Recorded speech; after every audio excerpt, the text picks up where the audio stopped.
श्री सत्यनारायण भगवान कथा का दूसरा अध्याय शुरू करते हैं। सूत जी बोले, हे ऋषियों, जिसने पहले समय में इस व्रत को किया था उसका इतिहास कहता हूँ, ध्यान से सुनो। सुंदर काशीपुरी नगरी में एक अत्यंत निर्धन ब्राह्मण रहता था। भूख प्यास से परेशान वह धरती पर घूमता रहता था। ब्राह्मणों से प्रेम करने वाले भगवान ने एक दिन ब्राह्मण का वेश धारण कर उसके पास जाकर पूछा, हे विप्र, नित्य दुखी होकर तुम पृथ्वी पर क्यों घूमते हो? दीन ब्राह्मण बोला, मैं निर्धन ब्राह्मण हूँ, भिक्षा के लिए धरती पर घूमता हूँ।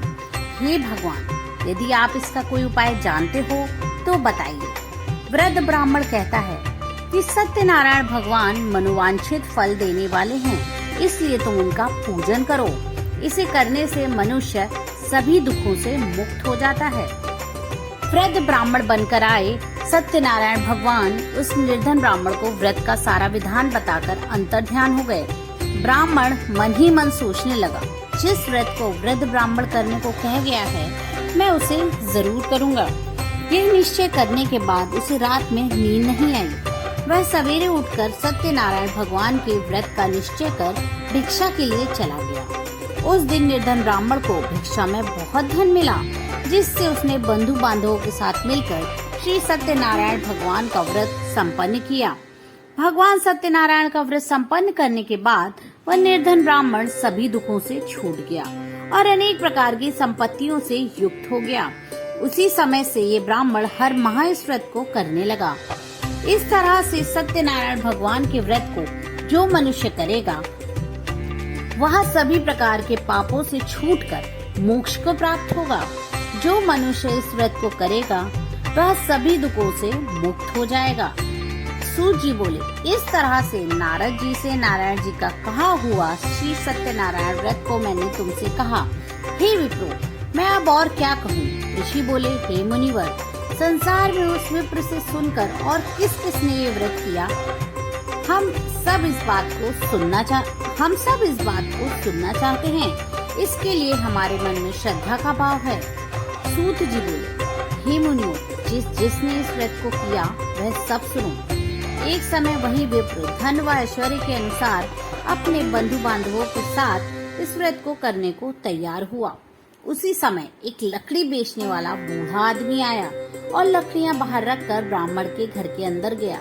प्यास से दुखी वो लकड़हारा उनको व्रत करते देख विप्र को नमस्कार करके पूछने लगा, आप यह क्या कर रहे हो और इसे करने से क्या फल मिलेगा? कृपया मुझे भी बताएं। ब्राह्मण ने कहा कि सब मनोकामनाओं को पूर्ण करने वाला यह सत्यनारायण भगवान का व्रत है। इनकी कृपा से ही मेरे घर में धन धान्य की वृद्धि हुई है। विप्र से सत्यनारायण व्रत के बारे में जानकर लकड़हारा बहुत ही प्रसन्न हुआ। चरणामृत व प्रसाद खाने के बाद वह अपने घर गया। लकड़हारे ने मन ही मन संकल्प किया कि आज लकड़ी बेचने से जो भी धन मिलेगा उसी से श्री सत्यनारायण भगवान का उत्तम व्रत करूंगा। मन में इस विचार को ले बूढ़ा आदमी सिर पर लकड़ियां रख उसे नगर में बेचने गया, जहाँ धनी लोग ज्यादा रहते थे। उस नगर में उसे अपनी लकड़ियों का दाम पहले से 4 गुना से अधिक मिला।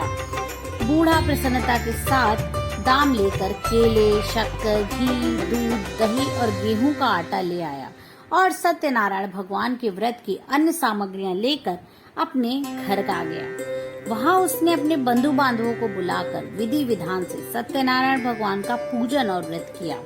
इस व्रत के प्रभाव से वह बूढ़ा लकड़हारा धन, पुत्र आदि से युक्त होकर संसार के समस्त सुख भोग अंत काल में बैकुंठ धाम चला गया। इति श्री सत्यनारायण व्रत कथा का द्वितीय अध्याय संपूर्ण। श्रीमन्नारायण नारायण नारायण, भजमन नारायण नारायण नारायण। श्री सत्यनारायण भगवान की जय।